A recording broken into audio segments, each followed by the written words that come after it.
こんにちは。殺人短編動画へようこそ。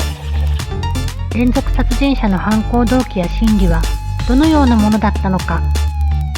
今回のケースは日本の殺人 on YouTube。Le 24 novembre 2021, c'est un drame terrible qui s'est déroulé dans le collège d'Ushiyama de Yatomi, près de Nagoya.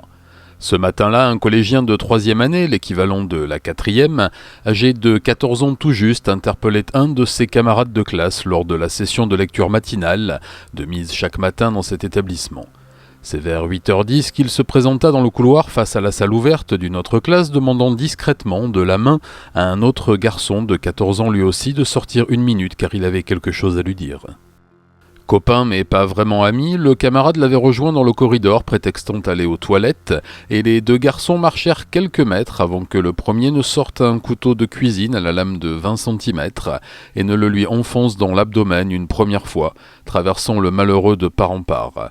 Il réitéra son geste à 4 reprises avant de lâcher le couteau à terre et de partir en marchant, très lentement, vers le portail de l'école. Le collégien blessé, lui, titubera jusqu'à sa salle de cours avant de s'écrouler. Le professeur médusé avait immédiatement appelé les secours en voyant le jeune garçon entrer, couvert de sang et s'écrouler au sol. Ce fut la caserne de pompiers de Hamannabo qui fut alertée et dépêcha un équipage de secours sur place, mais malheureusement c'était déjà trop tard. La victime avait déjà succombé à un choc hémorragique après que la lame n'ait sectionné une artère et endommagé gravement des organes vitaux. L'auteur de cet acte insensé se tenait, lui, près du portail à l'intérieur du collège, assis par terre et les bras ballants. La police l'a interpellé sans problème et il a immédiatement déclaré qu'il était bien l'auteur des faits et, je cite, qu'il fallait que ce soit fait. Le suspect a été placé en garde à vue assistée vu son jeune âge et déféré devant le procureur général du district de Nagoya dès le lendemain matin. Vu son jeune âge, il sera pris en charge par le système judiciaire propre aux mineurs, mais il a tout de même été mis en examen pour meurtre. Quant aux motivations d'un tel geste, elles restent encore très floues. D'après le principal du collège, M. Kurokawa Toshiyuki, le personnel éducatif est très surpris et perdu par ce geste qu'ils ne comprennent pas. D'après lui, les deux garçons étaient copains et avaient même passé du temps ensemble lors d'un voyage éducatif à la mi-novembre. Sans être des amis proches, ils se saluaient et discutaient de temps en temps. D'après les camarades de classe interrogés par les enquêteurs, il n'y avait pas de conflit connu entre les deux garçons et aucun passif belliqueux. Pour l'heure, on ne peut que remonter le fil de cet acte sans vraiment comprendre les raisons. Le jeune assaillant avait acheté ce couteau de cuisine sur internet via son téléphone portable et sur un site de vente d'articles ménagers très ordinaire. Il avoue lui-même l'avoir mis dans son cartable le matin du 24 à dessein, sachant déjà qu'il allait tuer son camarade ce matin-là. Le règlement intérieur interdisant aux élèves de sortir pendant les cours et surtout d'emprunter un autre couloir que celui assigné à sa section, il avait prétexté une envie pressante pour sortir de la session de lecture et se glisser discrètement dans le couloir voisin avant d'interpeller son camarade discrètement aussi et de le poignarder à mort. Watanabe Kazuhiro, le chef du service éducatif de la mairie de Yatomi, déclare lui aussi que rien n'avait été signalé à propos d'un quelconque harcèlement entre les deux garçons, que ce soit dans un sens ou dans l'autre. C'est le 26 novembre que de nouveaux éléments vinrent donner un éclairage nouveau à l'enquête. Tout d'abord, le nom de la victime, Ito Yuzuki, a fuité après qu'un camarade de classe ne l'ait diffusé sur Internet malgré l'interdiction légale. Ensuite, de nouvelles déclarations du suspect dont le nom reste toujours inconnu et qui affirme qu'il avait accumulé suffisamment de haine contre Ito pour le tuer de sang-froid et qu'il le prévoyait depuis longtemps. En effet, les deux garçons avaient fréquenté la même école primaire et les mêmes classes de 6e et 5e et étaient visiblement concurrents depuis longtemps. C'est du moins ce que d'anciens condisciples affirment. Ito, très populaire auprès des filles et sportif accompli, aurait, encore d'après les témoignages de camarades, toujours fait de l'ombre à son agresseur et même colporté quelques rumeurs humiliantes sur lui pour le décrédibiliser auprès des filles du collège d'à côté. Les investigations avancent vite et de nouvelles informations relatives à la motivation de ce crime devraient arriver sans tarder. Pour l'heure, le suspect est toujours en garde à vue assistée et confié à des pédopsychiatres qui doivent déterminer si l'enfant souffre d'une quelconque pathologie avant de décider d'une mise en examen. Affaire à suivre.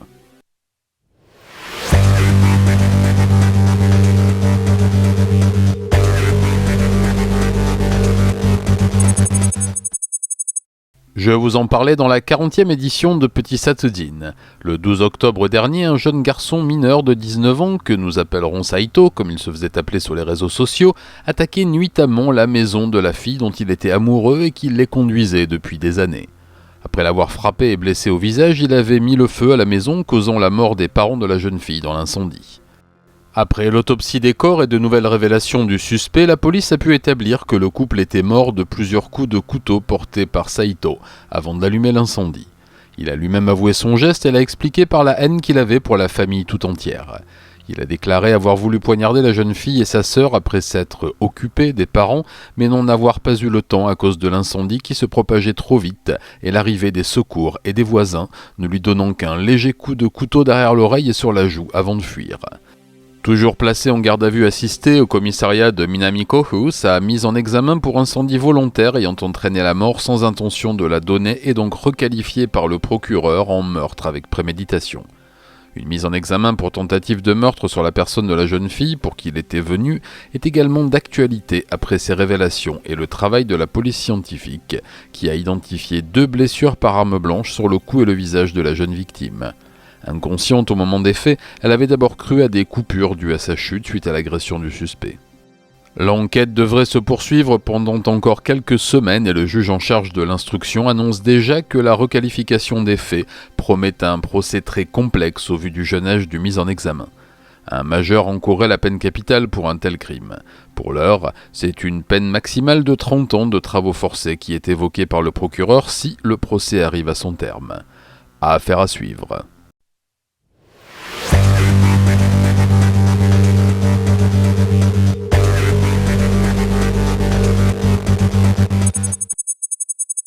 Le 25 novembre 2021, la police de Kagoshima, au sud de l'île de Kyushu, arrêtait un homme de 23 ans, Nakashima Natsuki, pour le meurtre de sa fille de 1 mois, Kokona.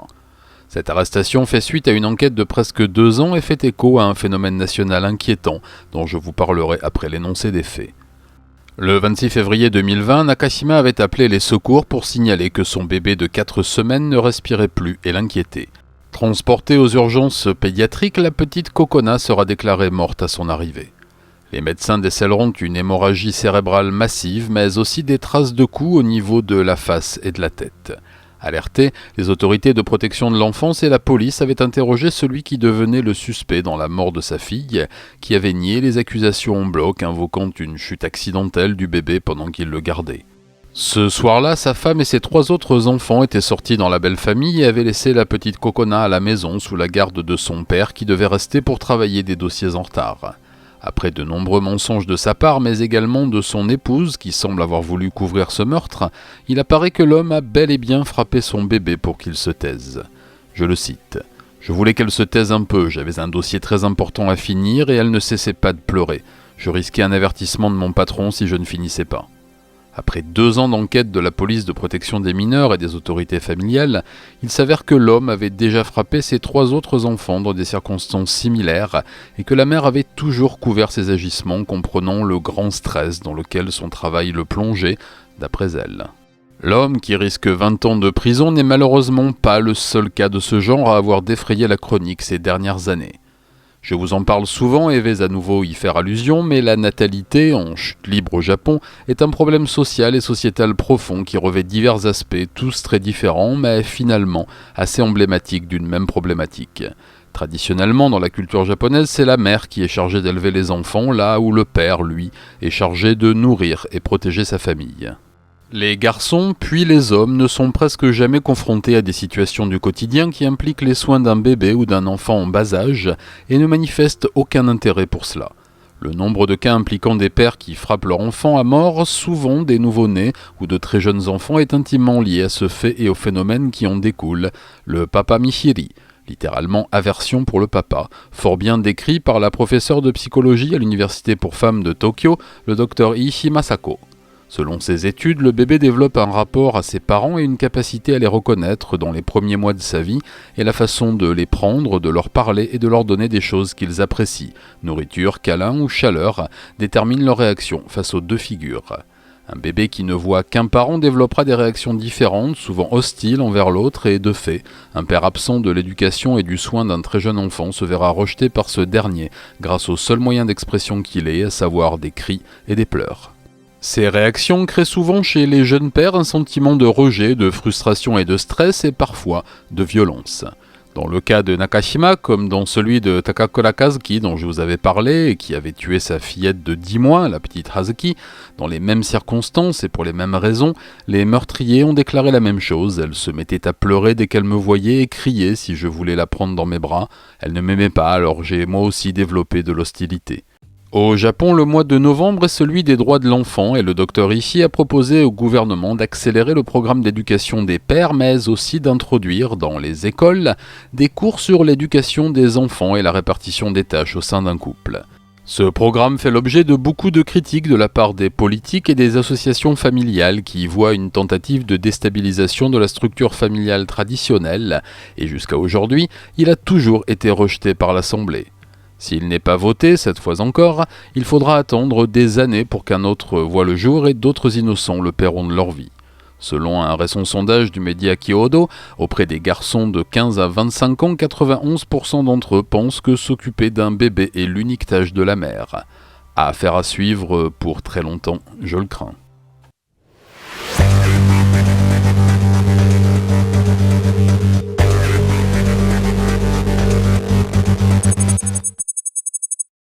Le 24 novembre dernier, la police préfectorale de Sakai, près d'Osaka, arrêtait un homme de 90 ans, Okamoto Tetsuo, pour le meurtre de sa femme Reiko, 85 ans.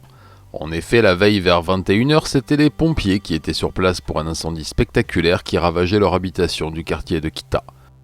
Les secours y avaient découvert le corps calciné de Madame Okamoto, face contre terre et couché dans la cuisine, et monsieur assis dehors en train de fumer une cigarette, une bière à la main. Il dit avoir eu le temps de sortir avant que les flammes n'envahissent tout, mais n'avoir pas pu sauver sa pauvre épouse, soi-disant coincée dans la salle de bain. Après l'audition du mari et des voisins, il apparaît que Madame Okamoto était handicapée et ne se déplaçait que très lentement. Ce soir-là, une dispute avait éclaté entre les époux, dispute confirmée par les voisins, quelques dizaines de minutes avant le début de l'incendie. Le suspect a alors affirmé que le feu était parti de façon accidentelle. Gros fumeur, il aurait laissé des mégots allumés et enflammé un canapé par erreur. Mais après quelques heures d'interrogatoire, il a fini par avouer avoir allumé l'incendie volontairement pour donner une leçon et une belle frousse à sa femme qui lui tapait sur les nerfs, ne mesurant pas son incapacité à sortir assez vite de la maison au feu. La dispute courait depuis quelques semaines et concernait la grande consommation de tabac et d'alcool du suspect, excès que sa femme trouvait dangereux pour eux deux étant donné qu'il fumait 2 paquets de cigarettes quotidiennement dans la maison et qu'elle ne pouvait plus le coucher quand il était trop saoul. Mais les vieilles habitudes sont tenaces. Le vieil homme sera déféré devant le procureur dans quelques jours. Affaire à suivre.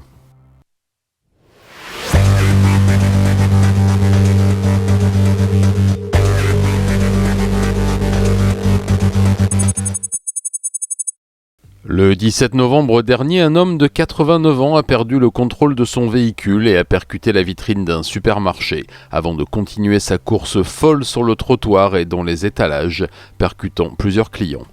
Un homme a été tué sur le coup et 2 femmes sont très sévèrement blessées et toujours hospitalisées. Les secours sont arrivés très rapidement sur place et l'homme a été appréhendé par la police d'Osaka où s'est déroulé ce drame. D'après les premiers résultats de l'enquête, il apparaît que le vieil homme attendait sa femme dans la voiture pendant qu'elle faisait les courses, moteur allumé, et aurait accidentellement confondu la pédale d'accélérateur avec le frein à plusieurs reprises, d'où les 3 accélérations distinctes sur les vidéos. Pour information, la grande majorité des voitures au Japon est équipée d'une boîte automatique. L'homme prenait un traitement qui altérait considérablement ses réflexes et admet ne pas très bien y voir et avoir de gros problèmes de surdité. Ce nouvel accident dramatique relance le gros problème de la conduite des seniors qui fait plusieurs dizaines de victimes chaque année. D'ailleurs,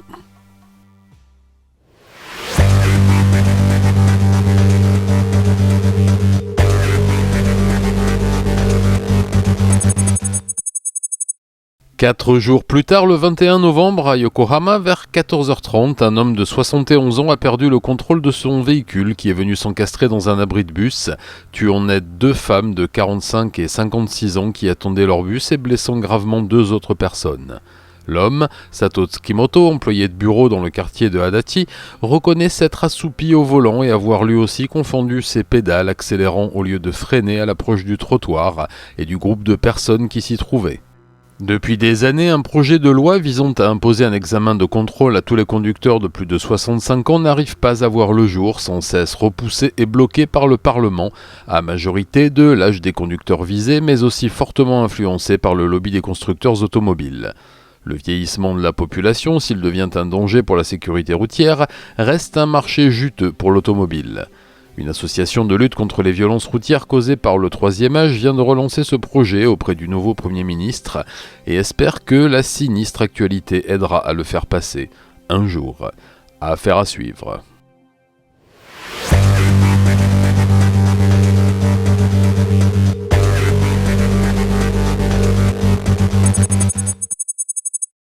La police de Misawa, près d'Aomori, a été appelée en urgence le 21 novembre dernier pour un terrible accident de la circulation qui venait d'avoir lieu sur un parking de supermarché.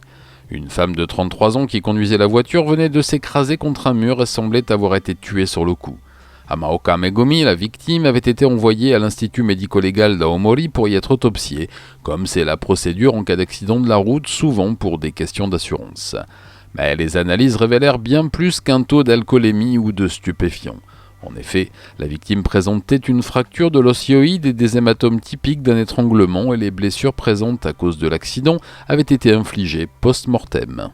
Il en fut de même pour les analyses de trajectoire et de vitesse de la voiture qui conclurent à une vitesse trop faible pour avoir pu être fatale. La découverte d'un bâton sous le siège conducteur avait elle aussi éveillé la curiosité des enquêteurs et avec raison. Fouillant dans la vie et le passé de la jeune femme, les enquêteurs y découvrirent un divorce récent, un ex-mari violent et des disputes spectaculaires devant les voisins à propos des droits de visite. Chiba Shohei, 38 ans, l'ex-mari, sera placé en garde à vue dès le lendemain des résultats et ne tardera pas à avouer le meurtre de son ex-femme, camouflée maladroitement en accident. Selon lui, il n'arrivait plus à la supporter, même en l'ayant quittée, et ne voyait plus trop comment lui faire quitter sa vie sans la tuer. Mis en examen pour meurtre aggravé, il risque 20 ans de prison. Affaire à suivre.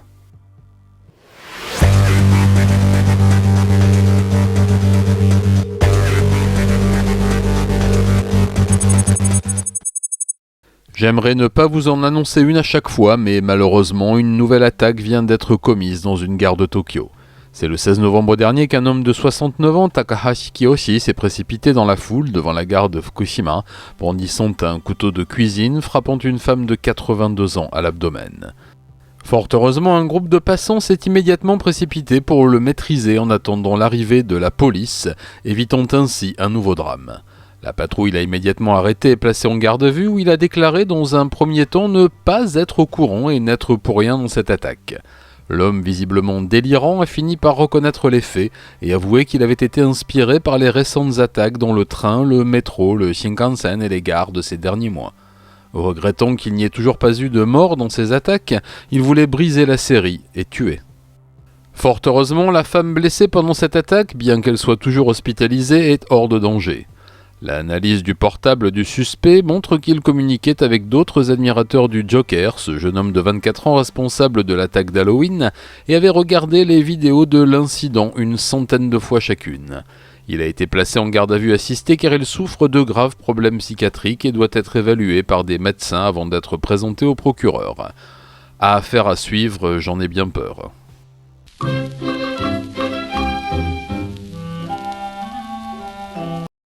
Au Japon, on ne rigole ni avec la propriété, ni avec la destruction de biens.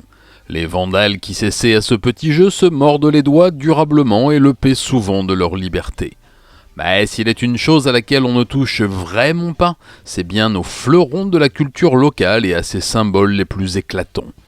Je ne vais pas vous parler du temple d'Asakusa, du palais impérial de Chiyoda ou du Hotoke de Kamakura. Non, aujourd'hui, nous allons aborder l'un des vrais trésors de la culture japonaise, à savoir les mosaïques dans les films de fesses.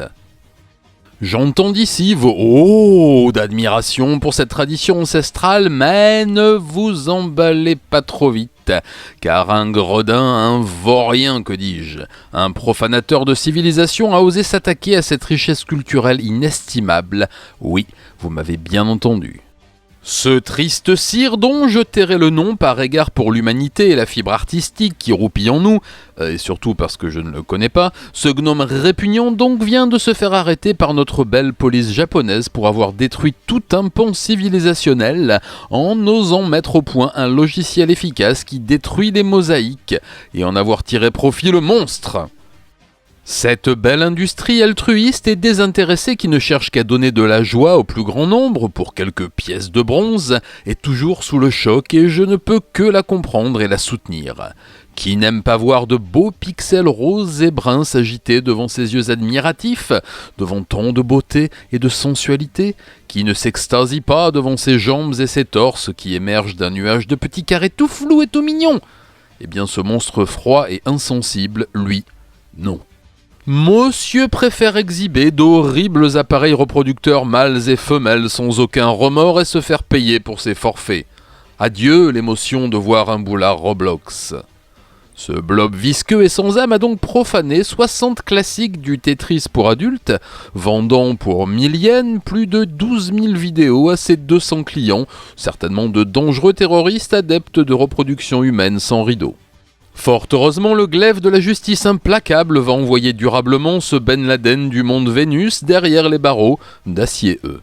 Oui, mes amis, rassurez-vous, vous pourrez à votre guise transmettre à vos petites têtes blondes votre amour pour le tutu-pampan dans des cubes, cette belle spécificité japonaise que le monde entier nous envie. Et puis, monsieur le sans-cœur, dépixeliser les pornos, ce ne serait pas de l'appropriation culturelle, ça? Mouais. Ouais, j'ai appris un nouveau mot, alors je l'utilise. Ouais, complètement hors contexte. Et alors? Quoi qu'il en soit, soyez rassurés, braves gens, ces organes répugnants sont retournés là où est leur véritable place, derrière des apéricubes qui gigotent. Ah, et n'oubliez pas d'éteindre la lumière ce soir quand vous irez honorer madame ou monsieur. Vive l'empereur. Et voilà, ça devait arriver. On reparle de joufflu. Décidément, on va croire que je pense qu'à ça. Ah, mais si ça se trouve, c'est vrai en plus. Faudrait que je demande à ma femme, tiens. Chérie! Ah non, c'est vrai, elle est partie. Et tiens, c'est quoi ce DVD? La poissonnière à de gros... Oh, qu'est-ce que ça peut être? Voyons. Alors...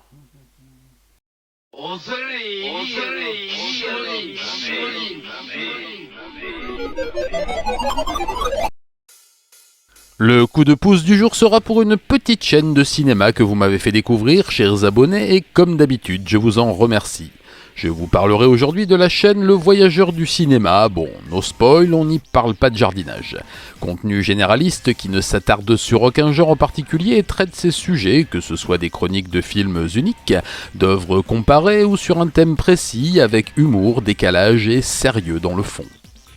Je n'ai pas encore eu le temps de regarder l'ensemble des productions du monsieur, 60 vidéos quand même, mais la demi-douzaine que j'ai enchaînée comme mon voisin dans ma cave m'a complètement accroché et donné envie d'en voir plus. C'est ce que je ferai dès ce soir et je vous conseille fortement d'en faire autant. Les Corona Reviews, petite chronique du temps de la Grande Peste, me semble une bonne porte d'entrée vers son univers décalé, parfois absurde, mais toujours sérieux quand il parle de cinéma. Sa chaîne compte 790 abonnés environ et je compte sur vous pour faire grimper les compteurs. Mes amis, croyez-moi, vous ne le regretterez pas.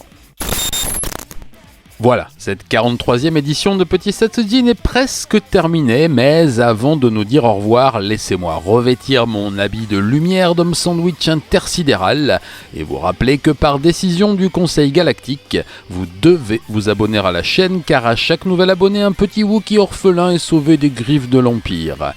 Et n'oubliez pas d'activer la cloche du savoir pour ne rien rater des sorties car comme le dit si bien Maître Windu, abonnage et cliquage de cloche rend plus sage et moins moche. Je vous rappelle que vous pouvez soutenir la chaîne via Tipeee et Utip et je ne vous cache pas qu'en ces temps sombres sur YouTube c'est vraiment appréciable, que vous pouvez également vous rendre sur la boutique satsujin.fr où vous trouverez mes livres que je vous dédicace à la demande, le CD des musiques originales de Satsujin et pas mal d'autres choses, goodies, prints et illustrations. On n'a jamais été aussi proche de Noël et c'est l'occasion pour vous d'afficher fièrement les couleurs de la chaîne et de briller en société. Comme l'est ma boutique Spreadshirt, où vous trouverez tout ce qu'il faut pour rendre vos proches et vous-même heureux. Alors là, voilà, je crois que les rageux, qui doivent tous être volontaires dans des associations caritatives, viennent d'avaler leur dernière molaire. Allez, on se retrouve sur mes réseaux sociaux, Twitter, Instagram et Facebook. J'y poste régulièrement des nouvelles de la chaîne et des photos de tamanoir.